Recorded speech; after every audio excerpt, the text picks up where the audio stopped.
Hello and welcome to Flash Forward. I'm Rose and I'm your host. Flash Forward is a show about the future. Every episode we take on a specific possible or not so possible future scenario. We always start with a little field trip to the future to check out what's going on, and then we teleport back to today to talk to experts about how the world we just heard might really go down. That's how we normally do it. This episode is going to be a little bit different. As many of you know, Flash Forward is my second job. My first job is at ESPN, where I recently helped launch an audio documentary series called 30 for 30 Podcasts. Please do go check that out, even if you don't like sports. I promise that there is something for you. My episodes are numbers 3 and 4 in the series. They're both out. You can listen to them. And if you like the weird stuff that I do on this show, I think you'll probably enjoy them. But trying to make two highly produced shows at once is really hard. So for my mental health, this month's Flash Forward is a little bit of a remix. The top of this episode is new. It's an interview with Kit Walsh, who's a staff attorney at the Electronic Frontier Foundation, where she works on free speech, net neutrality, copyright, coders' rights, and other issues that relate to freedom of expression and access to knowledge, mostly on the internet. Then you'll hear a remixed version of an old episode about the future of the internet and what it would take for us to abandon the World Wide Web. So it's a little bit of new, it's a little bit of old, and it lets me focus my time on the next couple of episodes of this show, which are shaping up to be really amazing. Okay, so that's what's about to happen. Are you ready? Great, so let's go first to my interview with Kit. Can you just sort of give me your name and title and sort of how you would want to be identified? I'm Kit Walsh. I am a staff attorney at the Electronic Frontier Foundation. And for those who don't know what the Electronic Frontier Foundation is, what do you do? So the Electronic Frontier Foundation is a member-supported nonprofit that's dedicated to protecting your civil liberties in the context of new technologies. So we want to make sure that as we all go together into the future, that new technologies are deployed in a way that supports your personal freedoms rather than reducing them. I called Kit because I wanted to update this episode about the future of the internet with a little bit of information about something called net neutrality. You have probably heard the words net neutrality before. It bubbles up in the news, and a lot of sites and internet-based companies have launched campaigns to rally people to defend net neutrality. But what actually is net neutrality? Let's stop and define it for a second. Net neutrality is the idea that the company that gives you access to the internet shouldn't be able to discriminate with respect to the information that you send and receive over your internet connection. The key thing to know is basically that you get your internet from an internet service provider, or ISP. Maybe it's Comcast, maybe it's Verizon, but they provide internet to you. And right now, they are obligated to keep that internet service neutral. But that could change. If we lose net neutrality, you lose that neutrality of the way the internet service is provided. So here is my favorite way of describing net neutrality, which comes from someone named Kate Forsey, who works at an organization called Public Knowledge. It's also kind of an adapted version of an explanation that former Supreme Court Justice Antonin Scalia used back in 2005. So let's say that you live in a town that has two pizza places, a Domino's and a Papa John's. And your town also only has one phone company. Let's say that that's AT&T. It's Friday night, you're tired, and there's nothing in the fridge, so you decide you want to order a pizza. Now, if this were today's world, you would just call up whichever pizza place you like best. Maybe you're a Domino's person, or maybe Peyton Manning has convinced you to love Papa John's. Either way, you know that you can call either one of them and get a pizza. But imagine that the phone company, AT&T, has cut a special deal with Domino's so that all calls going through the AT&T network for Domino's get priority over the ones going to Papa John's. So anybody who wants to order from Papa John's has to wait until everybody calling Domino's gets connected. Well, eventually, you're probably going to stop trying to order from Papa John's, right? You know that you're going to actually get pizza from Domino's much faster instead of waiting forever to connect to someone at Papa John's once all of the Domino's calls have gone through. Eventually, it might even be that Papa John's goes out of business because everybody knows that they're going to have to wait much longer to get a pizza from them. This is the basic premise of net neutrality, except instead of pizza, we're talking about information and sites on the internet. Healthcare sites, news sites, government sites, shopping sites. With net neutrality, internet service providers can't cut a deal with certain sites or companies to make internet traffic move faster to those sites and slower to others. Without net neutrality, you might have to wait a lot longer to access, say, Netflix compared to Hulu, if Hulu cuts a better deal with the internet service provider. So, for example, if you want to go and watch your videos on a website that competes with Comcast's own streaming service, they shouldn't be allowed to throttle or block your access to that website. They shouldn't be allowed to hold access to you hostage in order to extract toll payments from that other service provider. You're paying them to provide you with a conduit for information, and that's what they should be providing. So the reason that people are fighting over net neutrality right now is because the companies that provide internet service would like to be able to block, throttle, discriminate with respect to the content that you are able to send and receive. And in fact, they've already done so in some cases in violation of net neutrality rules, in other cases, places where net neutrality rules don't quite reach. And so those practices include things like threatening to throttle Netflix unless Netflix paid up, all the way to blocking Planned Parenthood messages over text networks, or blocking access to a website where workers were trying to organize in a union in action against a telecom provider. The fight for net neutrality has been going on for a long time, mostly centered around the Federal Communications Commission, or the FCC. In practice, if you go back to the very early days of the internet with dial-up, it wasn't the case that one company was able to control your access to the internet, because you could dial up and connect to whatever internet provider you wanted around the country over your phone line, and the phone line was required to act as a neutral conduit. And over the past 10 years, with the rise of broadband technologies where your internet comes over cable or fiber, the Federal Communications Commission has proposed a series of net neutrality orders, and the internet companies have fought back against each one of them. So there's been this 10-year dialogue with the courts where the agency, the companies, the courts are figuring out how enforceable net neutrality rules can be applied in order to protect freedom of speech and competition online. It's only within the past year, in 2016, that the FCC's action was finally upheld. So now we have clear, enforceable rules that protect people from suffering discrimination at the hands of their internet companies. And that's the rule that's in danger of being repealed if the FCC goes forward with the plan that it suggested. This is one of those issues that is kind of lopsided when it comes to who supports which side. So overwhelmingly, the polling shows that ordinary people from across the political spectrum favor net neutrality and favor rules that effectively give us net neutrality.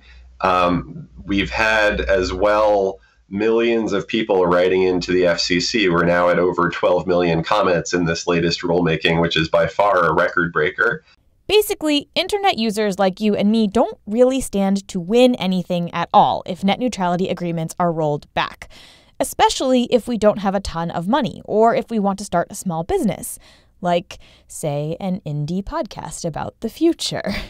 Net neutrality is something that's really important for individuals, for nonprofits, and for small businesses, startups trying to enter the market to compete. In a world without net neutrality, the Googles, the Facebooks, the Netflixes of the world could afford to pay off the ISPs for access, and they might run into some trouble when the ISP has a competing service, so they want you to watch Verizon video instead of going to YouTube. But for the most part, those big companies are not the ones that I'm worried about. I'm worried about the next YouTube that wants to come along, the next Twitter, people who don't have the money to pay off ISPs for access to customers, who currently can just show up on the internet and compete. And if they have a better service, they can thrive. But in a world without net neutrality, they would get locked out. To me, the scariest thing about losing net neutrality is that we could wind up with an internet where, depending on the administration and the politics of the internet service providers, some content on the internet is effectively gone. So if you want to get information about where to have an abortion or information about protests and political actions, those sites might simply never load. Or if you're a queer or trans person and want information or access to an online community of peers, You might not be able to find it if your internet service provider decides that it doesn't want to provide that kind of content. So when you type in, you go and request Netflix, Twitter, your church, your political organization, Planned Parenthood, it sends a request through your provider to go and fetch that information. And so they're going to start saying, hey, Netflix, Planned Parenthood, whatever, if you want timely access to people who are our subscribers, you might want to pay up. It's a little bit like protection money. And if you don't pay up, then it might be slower. You might find that it's unreliable. And this is something that Comcast did with Netflix and basically degraded Netflix performance until Netflix paid up. So that's something that I would expect you'd start to see. You might see the companies are going to start making decisions about what content is going to be allowed on their networks. I recall there was a brief time when Verizon ran a news service and they said you're not allowed to talk about NSA mass surveillance or about net neutrality. So it's the companies that potentially would be making decisions about content in a world where we don't have net neutrality are not neutral. They're not populist. They have specific viewpoints that they could, in that dark future, use their gatekeeper power to enforce, to keep people from getting access to information that they need, to keep people from expressing views that are contrary to the interests of the companies. So you mentioned the 12 million comments, sort of like, can you describe, sorry, I don't know if you could hear that. My dog is like protesting the fact that she is not allowed to go chase a squirrel that's outside right now. You mentioned the 12 million comments. Can you kind of describe for people, like right now, 2017, like where is net neutrality? What's going to happen in the next 6 months? Like, where are we? So right now, we have rules that protect net neutrality. These are rules that we and Team Internet fought for in 2015. We were able to get them. We got the FCC to do the right thing. And then the internet companies sued. They said the rules were improper, but they were finally upheld in court. So finally, in 2016, we had good, enforceable net neutrality rules. What changed is the presidency. So the FCC is an agency with 5 commissioners, and 3 are appointed from the party of the president, and 2 are from the minority party, which means that control of the agency changes when the president changes. So under President Trump, one of the commissioners who has long been an opponent of net neutrality was elevated to the chair position with a majority that allows him to advance his agenda, which included a rollback of a variety of protections for prisoners. We've seen a rollback of privacy protections that actually came out of Congress.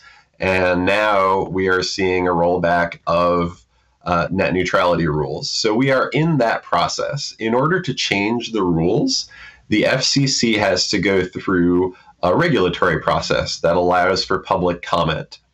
So we are in the public comment period. And now, through mid-August, we continue to have the opportunity to submit comments in reply to those things. And then the FCC will go and it will consider everything that it's been said.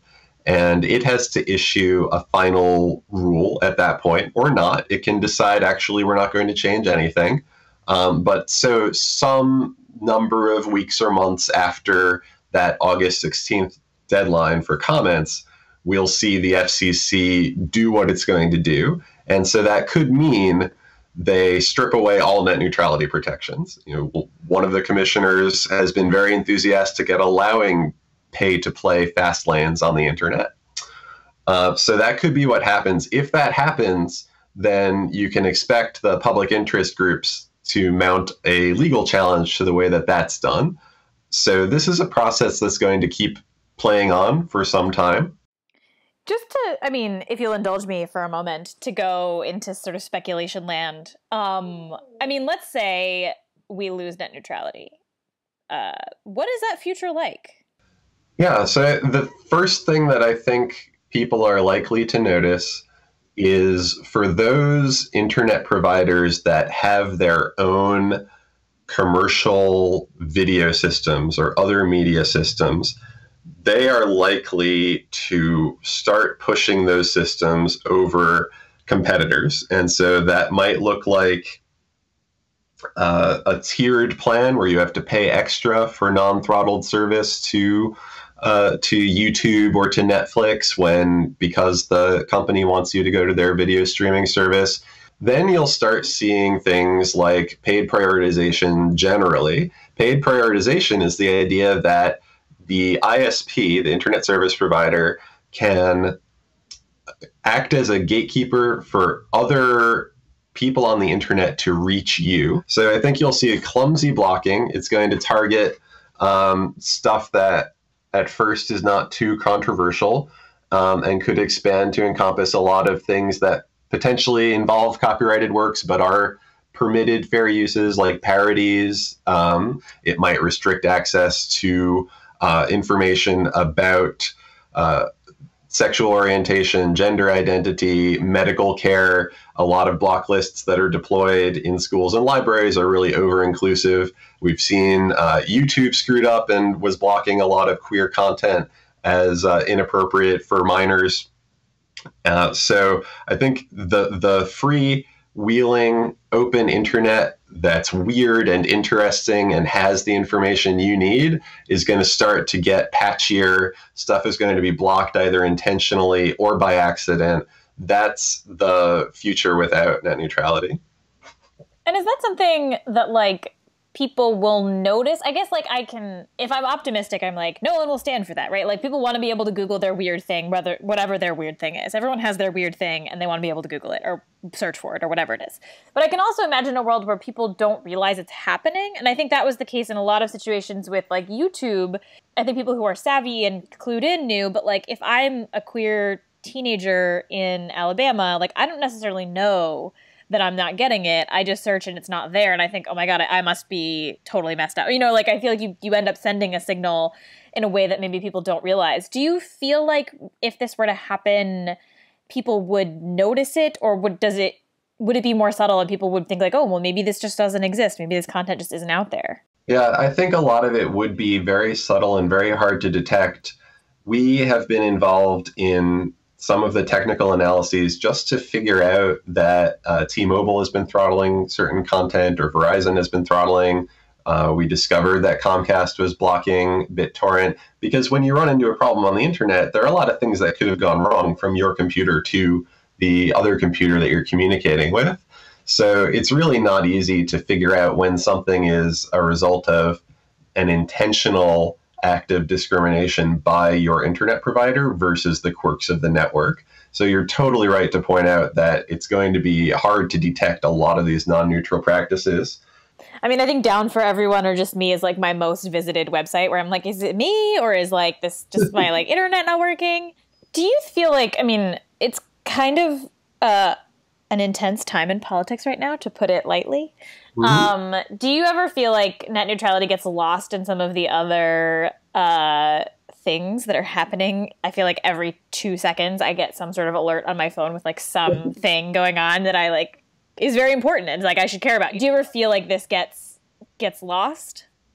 I feel like there are absolutely weeks where people are in the streets, people are engaged in actions around immigration or other issues that they care about, and paying less attention to net neutrality. And my attitude during those weeks is, this is why we fight to protect net neutrality. This is why we fight for your ability to organize online, to speak out.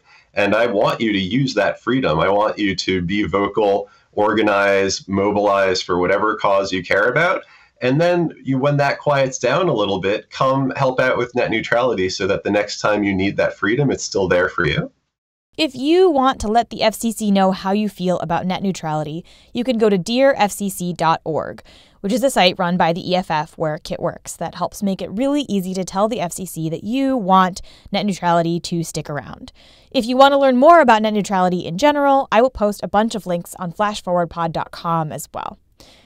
Okay, so in a second, we're going to travel to the future and try to figure out what it would take to lose the internet. But first, a quick word from this month's sponsors. Okay, are you ready to go to the future? Let's do it. And just as a disclaimer, this episode is from 2015, and it is only the 7th episode of Flash Forward that I had ever made. So my narration might sound a little different, and if there are any topical jokes from 2015, let's just pretend they're still relevant. Great, thanks. Let's start in the year 2032.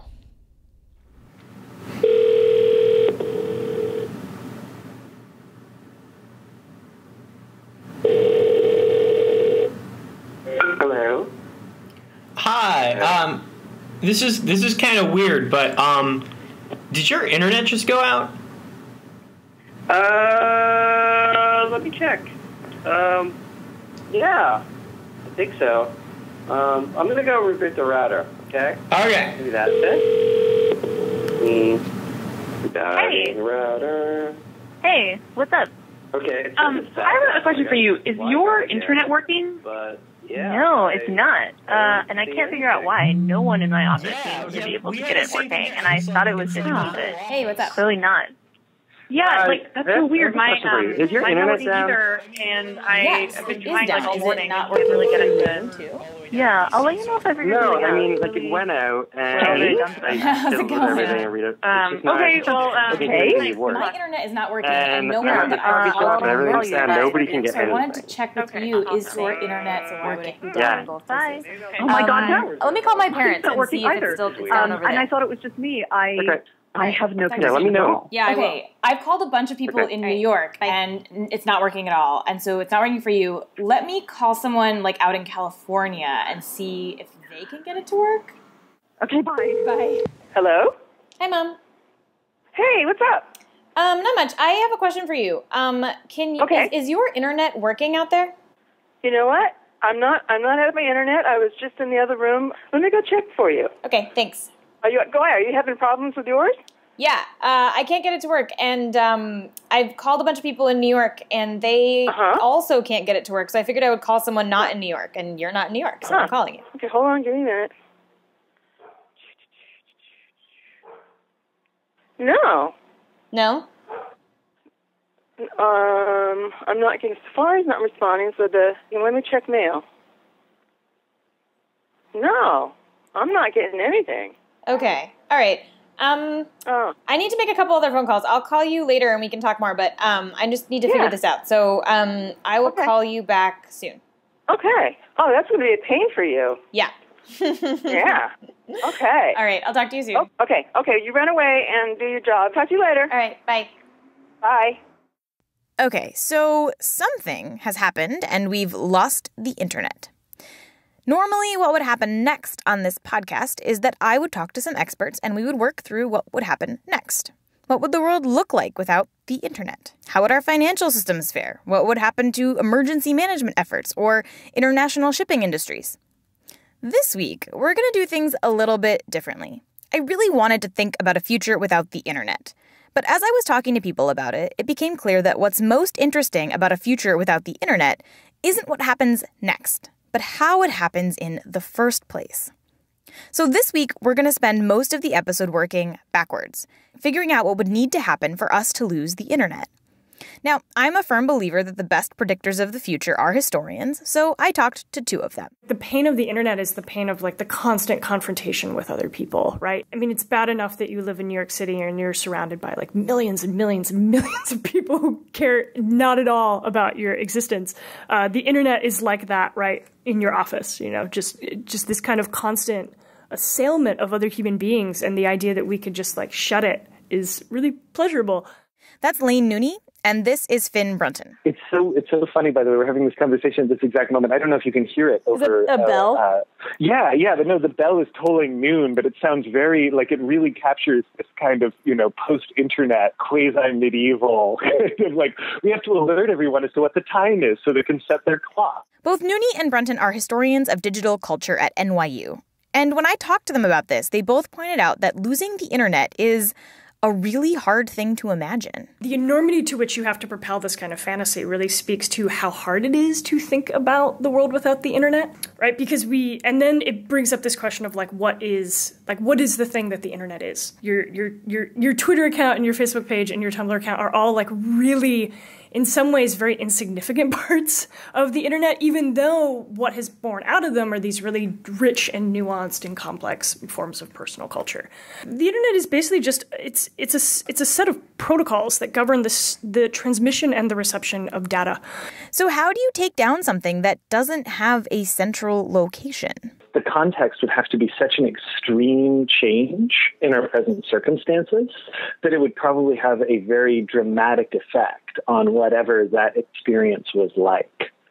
And if this is okay, I actually put together some different sort of scenarios. Yes, that's amazing. I had a lot of time to think about this while I was driving around. So we're going to run through 5 of Noonie and Brunton's internet killing ideas right now. Ready? Great. Number 1.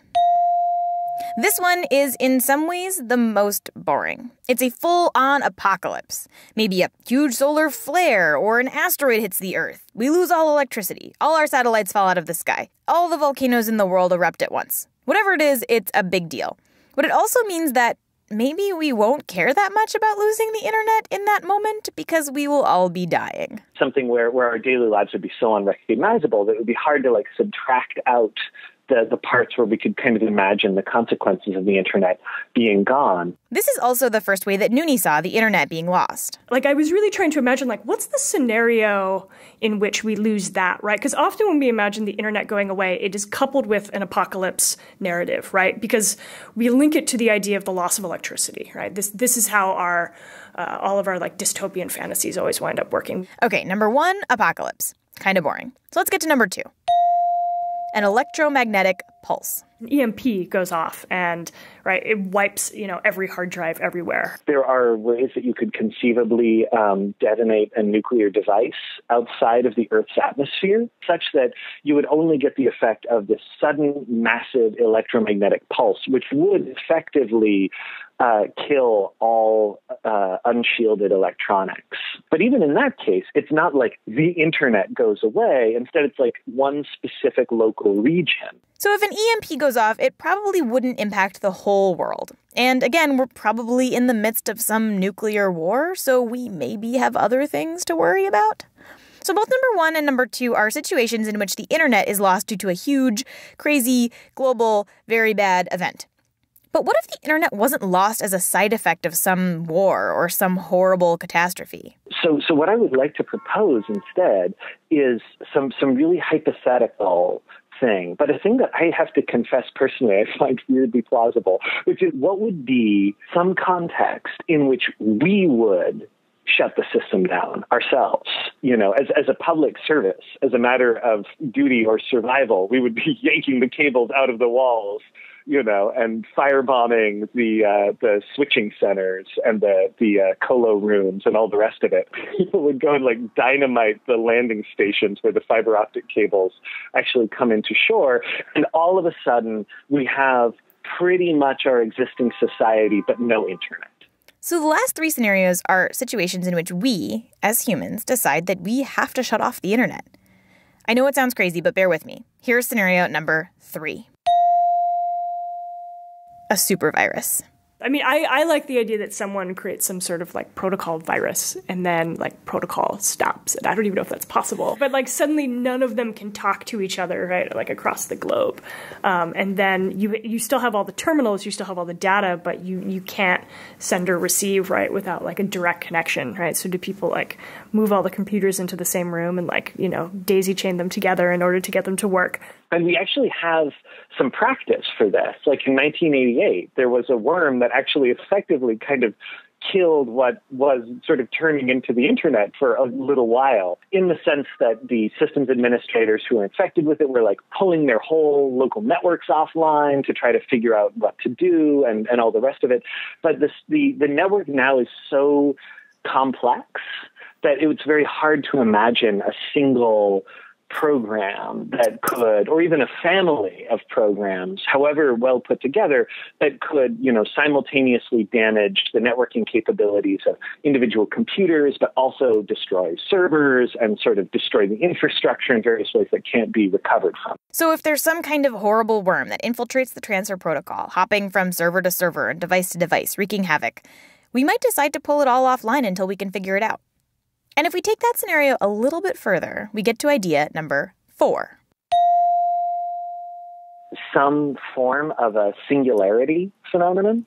And again, we're out in a little bit in space pirates territory, but you can imagine something in which we essentially create some form of autonomous, fundamentally inimical, and extremely capable system that can live on our infrastructure, that can live inside of the world of networked computers, and that actively wishes us ill. You can just sort of think of all the classic movie tropes about this, but it's something where we can imagine a situation where, for example, there might be some way in which it can use the properties of the network, the ways in which content is delivered to our eyes and ears to harm people, or to damage infrastructure. And again, it's something where it's everywhere. It's totally interpenetrated throughout the system. The only option we have that sort of keeps the human race alive is to just cut off the internet completely. Okay, so now we're out, as Brunton puts it, in space pirate territory. Some kind of crazy artificial intelligence trying to kill us all might be a common science fiction trope, but is also pretty unlikely. But this also brings us to the internet abandonment scenario that I, weirdly, find the most plausible. And that's scenario number 5. A moral panic. Like something deeply cognitively dangerous starts to take shape on the network. Some kind of comprehensive social madness, a new religion, perhaps, a new apocalyptic cult that spreads like wildfire through sort of human cognitive space and hops across language barriers and usage barriers. We've had an amazing cultural record of entire societies losing their collective minds, something that we can envision as being akin to like the medieval children's crusade, for example, where like the entire childhood population of a fairly large swath of parts of Europe, goes to the Middle East to die on the way or be sold into slavery. Like there's many different ways in which this could play out, but I'm a deep believer in the idea that we as humans are far more filled with latent psychopathology than we necessarily realize. And that might be a situation in which, riding out of the distance to come save us come the technology relinquishers, the Amish and the Mennonites, the cranks and the refuseniks, and all the people who have in one way or another avoided this, who can begin going around and for the global social good, shutting the system down. So if the very worst parts of the internet come together, they congeal into this global movement of evil and darkness, we might all decide that, you know what, this isn't worth it anymore. And as a woman who spends a lot of time on the internet, some days that feels really real to me. What I think is probably more likely is some combination of 4 and 5 and politicians. So not a singularity, not a giant evil internet cult, but instead a growing feeling that what we've created here on the internet isn't necessarily, obviously, a net social good. Combine that with politicians who don't really understand the internet, don't really know what's going on, and might see this as a possible threat to them, and you could perhaps imagine them deciding to just turn the whole thing off. It's unlikely. It's highly unlikely. But we're not in the business of likely scenarios here, so deal with it. And now we get to the part of the podcast you're all used to. What does the world look like without the internet? Well, it depends on when it happens. We're in this interesting moment where if something went direly wrong with the internet as a whole, we could walk it back without too much trouble. We'd still have a lot of the physical equipment for things like broadcast television. Of course, for radio, for printing in general, for making newspapers, which are a fantastic distribution system. And this is kind of the other important thing, a lot of the people who knew how to make those systems work who understood them technically are still alive. However, one thing, if we're being a little bit more speculative, is that we can envision this being significantly more catastrophic if we move the clock forward on when this event happens another, let's say, 25, 30 years. It's important to note that 2/3 of the world doesn't have access to the internet right now. So if this were to happen right now, we know exactly what it would look like to live without it because tons of people do. But that's changing. So if we're going to have that mass moral panic, now would actually be the best time. And if we gave up the internet, there would still be relics to our internet-y past. I like to think of it as a gift to future archaeologists. I mean, I think my favorite like visual fantasy is like the Stonehenge, fantasy of like all just like the idea that like aliens find us, thousands of years from now, and they're like, what are all these like boxes with no windows that we left around, right? There are server farms,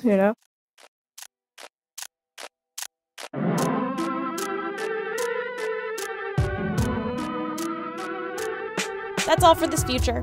Flash Forward is produced by me, Rose Evelyn. The intro music is by Asura, and the outro music is by Hussalonian. The episode art is by Matt Lubchansky. If you want to suggest a future that we should take on, you can send us a note on Twitter, Facebook, or by email at info@flashforwardpod.com. I love hearing your ideas, I really do, and I try to respond to every email individually. It just sometimes takes me a little while, but I do really try. And if you think you've spotted one of the little references that I've hidden in this episode, you can email me there too. If you're right, I will send you something cool. And if you want to support the show, there are a few ways you can do that. We have a Patreon page where you can donate. We also have a support page on flashforwardpod.com where you can see other ways to give money. But if money is not something you can give and you want to help the show, you can head to iTunes and leave us a nice review. Or just tell your friends about us. That really does help. I say it every episode, but it actually makes a huge difference. That's all for this future. Come back next month and we'll travel to a new one.